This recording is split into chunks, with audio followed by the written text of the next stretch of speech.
திமுக காங்கிரஸை பொறுத்தவரை ஒருத்தர் நான் வந்து ஒரு குரூப் வந்து ஆந்திரா போய் பேசுகிறாங்க.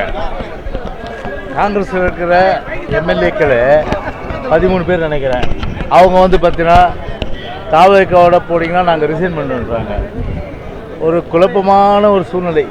அதனால் வந்து கத்திரிக்காய் மனிதா பொறுத்தவரை கடைத்தெருவுக்கு வந்து தான் ஆகணும். எனவே லெட்ஸ் வெயிட் அண்ட் சி.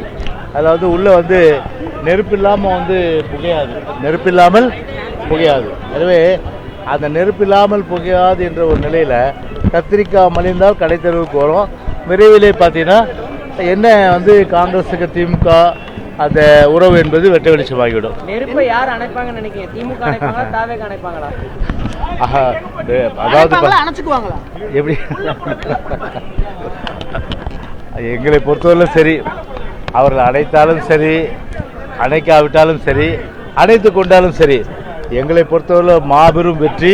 தமிழ்நாட்டை பொறுத்தவரையில் மீண்டும் அனைத்து இந்திய அண்ணா திராவிட முன்னேற்ற கழக அம்மாவுடைய அரசு பொதுச்செயலாளர் தலைமையிலே மலரும். இதுதான் நான் சொல்ல முடியும். அந்த காலகட்டம் வேற, இந்த காலகட்டம் வேற. சிறுபான்மை மக்கள் இன்னைக்கு உணர்ந்திருக்காங்க. இன்னைக்கு அதாவது இந்த ஆட்சியால் முழுமையான அளவுக்கு வந்து ஒரு நன்மையும் இல்லை.